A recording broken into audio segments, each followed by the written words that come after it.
मरहबा everyone, अस्सलाम वालेकुम। ये मेरा फ़र्स्ट सोलो ट्रिप है तो मैंने सोचा इसको हम रिकॉर्ड करें। मेरे आसपास काफ़ी लोग चल रहे थे तो मैं थोड़ा शाय फ़ील कर रही थी। समटाइम्स मुझे बहुत अजीब लगता है कि जब मैं किसी और को रिकॉर्ड करते हुए देखती हूँ, मैं कहती हूँ ओह शिट, मैं इसकी वीडियो में ना आ जाऊँ। तो फॉर सम रीज़न मेरे माइंड में भी ये था कि यार किसी को ये ना लगे कि यार ये हम इनकी वीडियो में आ रहे हैं। बहरहाल कट टू शॉर्ट, मैं प्लेन में आ गई अल्हम्दुलिल्लाह। अच्छा था लाइफ का एक्सपीरियंस। मैं आपको आगे चलकर बताऊँगी कैसा रहा मेरा सारा जितना भी प्रोसेस था बोर्डिंग और उसके अलावा जितना भी होता है। बहरहाल मैंने थोड़ा स्टैटिक वीडियो बनाने की कोशिश की थी बट ये शीशा बहुत गंदा था, सारी की सत्यानाश हो गई। बट इधर मैं अपना एक्सपीरियंस शेयर कर रही थी, वीडियो रिकॉर्ड कर रही थी, बट मेरी जो हैंडी का माइक है वो मेरे नकाब में कहीं आगे पीछे हो गया तो मेरी बिल्कुल भी इसके अंदर आवाज़ नहीं आई। बहरहाल कोई बात नहीं, मैं इधर अपना पूरा एक्सपीरियंस शेयर कर रही थी कि मैं कैसे अपनी फैमिली को मैंने अल्लाह हाफ़िज़ किया। अल्लाह हाफ़िज़ करने के बाद वो 24/7 मतलब इनकी जितनी देर थी ना हम वहाँ पे, मैं जब तक मैंने प्लेन के अंदर नहीं आई तब तक वो मेरे साथ कॉल पे थी और मैंने जब तक मुझे टाइम मिला मैंने तब तक रिकॉर्ड किया। और ऐसा है कि मेरे साथ ये हुआ कि जब मैं अंदर गई, पहले हमारा यही था कि हमने जितना भी लगेज अपना रखा हुआ था वो मेरी और मेरी फैमिली की ही कोशिश थी कि 1-2 केजी कम ही हो ताकि मुझे मसला ना करें वो लोग।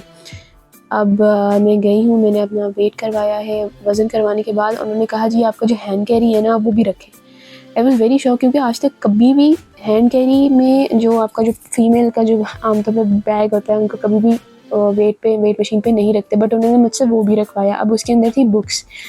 मेरे पास यहाँ पर जो मैंने बुक शेयर की है ये वाली बुक थी मेरे पास, और मेरे पास ये टम्बलर था उसका भी वेट था पत्नी उन्होंने, और इवन मेरे पास एक मिठाई का बॉक्स भी था वो भी मेरे इसी बैग में था, बट उन्होंने उसका भी वेट किया और वो वेट हो गया 3 किलो ऊपर हो गया।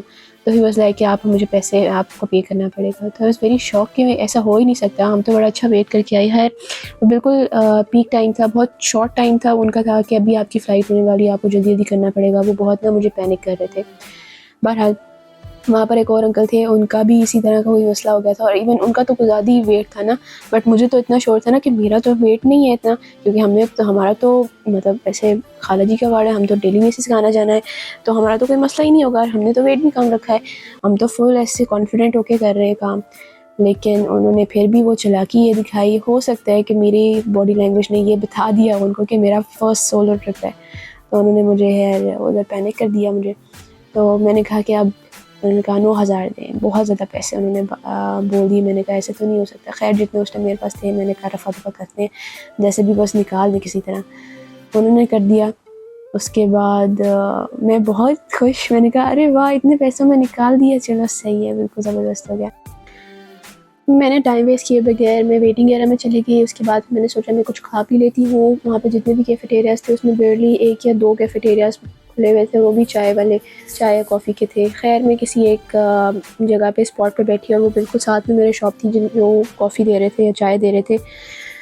तो मैंने कहा कि आप मुझे 1 कप चाय दे दें। उन्होंने मुझे 1 कप चाय दी। फिर मैंने कहा कि मेरा नेट कनेक्ट नहीं कर रहा यहाँ पे फॉर सम रीज़न। तो उन्होंने कहा कोई बात नहीं, अगर नेट नहीं कनेक्ट कर रहा तो ये साथ वाले अंकल हैं, आप इनसे कनेक्ट करवा लें। फिर सही, मैंने कहा अंकल ये नेट कनेक्ट नहीं कर रहा। तो मैंने कहा कोई बात नहीं, आप री प्रोसेस करें या फिर नहीं तो ये हमारी शॉप का है, समटाइम्स यहाँ का नहीं चलता तो हमारी शॉप का कनेक्ट करवा लें। उससे पहले उनका कनेक्ट करने से पहले मैंने दोबारा से वो प्रोसेस रिपीट किया। फिर उतनी देर में मैं देख भी रही हूँ मेरा कप, इस पूरे टाइम में मैं अपना कप और अपना बैग देख लूँ कि फॉर सम रीज़न मेरे साथ कोई मिसहैप ना हो जाए। लेकिन फिर वही हुआ जिसका मुझे डर था। मैंने पीछे मुड़ के देखा, वो 5 सेकंड के अंदर अंदर रिकनेक्ट जो मैंने किया था, पीछे मुड़ के देखा तो मेरा कप गायब। अभी गरम-गरम कप मैंने वहाँ रखा है और वो आंटी जो वहाँ पे काम कर रही थी उन्होंने पकड़ के उसको फेंक दिया। मतलब आंटी ने अपना आईक्यू लेवल बिल्कुल भी, आंटी का थोड़ा ज़ीरो था, उन्होंने ज़रा भी दिमाग इस्तेमाल नहीं किया कि कप गरम है, बैग पड़ा हुआ है साथ में, हो सकता है किसी का हो, कोई यहाँ पर इधर उधर कहीं चला गया हो, बट आंटी ने नहीं, आंटी को उठा के उसको कस्टमर में फेंक दिया। मैंने कहा आंटी आपने ये क्या किया? आंटी कहती हैं वो लोग छोड़ जाते हैं। मैंने कहा लोग कैसे छोड़ गए, आप मेरा बैग भी देखें, मैं अपना बैग भी छोड़ के जाऊँगी। तो आंटी थोड़ी सी ना मुझे थोड़ा डिफरेंट लगी। आंटी वाज़ लाइक कि अरे वो मुझे ना बस पता नहीं चला, मुझे ऐसे मुझे वैसे। आंटी थोड़ी डिफरेंट तरीके से मेरे साथ पेश आई। खैर उसके बाद आंटी कहती हैं अच्छा आप बच्चे वेट करो, मैं आपको ना जो है ना दोबारा ला के दे देती हूँ, आप परेशान हो, मैं आपको दोबारा ला के दे देती हूँ। ऐसे करके ना आंटी इतनी बने में हो के तो जो है ना पतली गली से निकल गई। मैं देख रही हूँ, मैं साथ में अपनी कॉल करके, मैं इधर अपनी कॉल पे थी अपनी सिस्टर के साथ उस मोमेंट पे, अपने पापा के साथ, फैमिली के साथ। तो वो जनाब आंटी जो है निकल गई, मैं उनको बता रही हूँ कि ये देखो ज़रा मेरे साथ ये हो गया, और मैं फुल मस्त माहौल में हूँ ना कि मतलब मुझे मतलब ऐसा कि मैं बिल्कुल हर चीज़ को पॉजिटिव ले रही थी, मैं हर चीज़ को पॉजिटिवली ले रही थी। मैंने कहा मैंने अपना मूड बिल्कुल भी ख़राब नहीं करना है इस सब चीज़ों के ऊपर कि मुझे फ़ाइन भी पड़ गया बिना किसी बात के। वो अंकल ने मुझे जैसे कहते हैं बस बच्ची समझ के बेवकूफ़ बना दिया और फिर ये हो गया।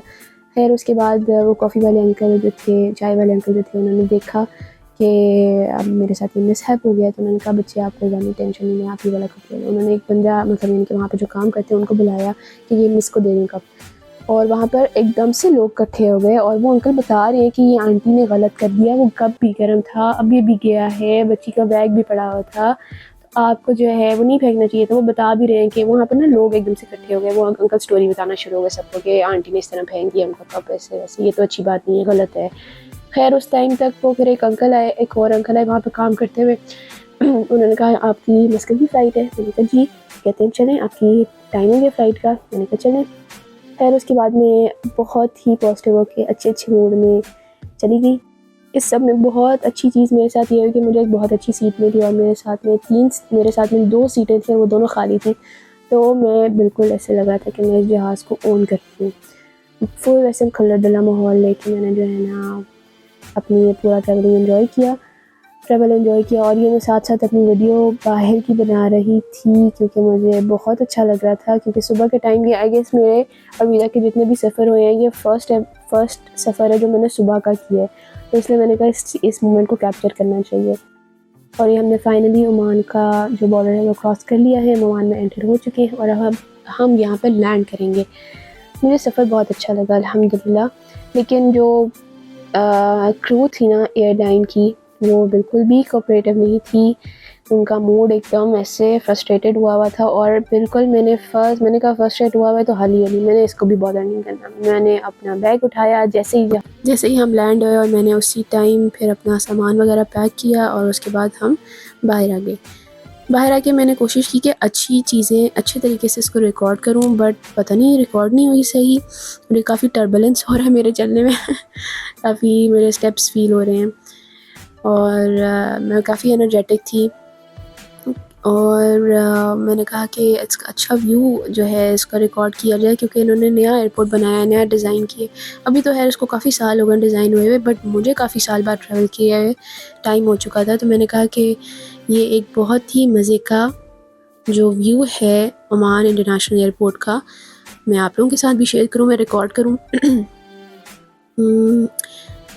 और मैं चल बहुत तेज़ रही थी, लेकिन ये मैंने वीडियो भी थोड़ी तेज़ कर दी है लेकिन अभी थोड़ी सी अजीब हो गई है, बट कोई बात नहीं। काफ़ी लंबा था, बहुत बड़ा इन्होंने बना दिया, बहुत ज़्यादा चलना पड़ गया था, बहुत ज़्यादा सांस हो गया था, लेकिन कोई बात नहीं। खैर इन्होंने छोटी छोटी जगहों पे छोटे छोटे से हमारे लिए आसानियाँ पैदा की हुई हैं, भला इतना बड़ा करे ही ना एयरपोर्ट।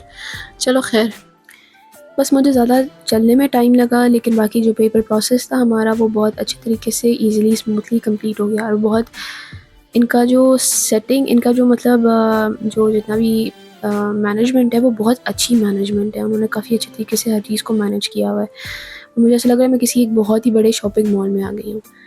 इधर बहुत अलग ही वाइब्स हैं, मतलब मुझे समझ नहीं आ रहा है इन्होंने इतनी जगह बनाई क्यों है। हालांकि ये एक बहुत ही मिनिमल सा एक प्रोसेस है, जब आप लैंड कर लेते हो, अब आप तो लैंड हो ही गए हो, तो उसके बाद आपने थोड़ा सा बस चेकिंग ही करवानी होती है, दैट्स इट। लेकिन इतना लंबा उन्होंने, खैर कोई बात नहीं। यहाँ पर मेरा लगेज आना था, मैंने यहाँ पर अपना लगेज कलेक्ट करना था। मेरे ऑलमोस्ट सारे बैग जल्दी आ गए थे, लेकिन जो लास्ट वाला था वो काफ़ी, मुझे ऐसा लगा था उन्होंने एंड पे रख दिया था, और वो आने में बहुत टाइम लग पा रहा था, तो बस एक वो लेने में टाइम लगा।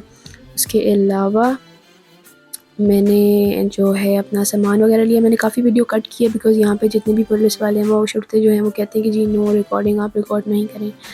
तो मैंने कहा कि अच्छा चलें ठीक है। फिर जनाब मेरे घर वालों को पता नहीं, मेरी याद नहीं आई थी क्या था, इतनी लेट वो लोग घर से निकले, फिर मुझे थोड़ा सा वेट करना पड़ा इनके लिए।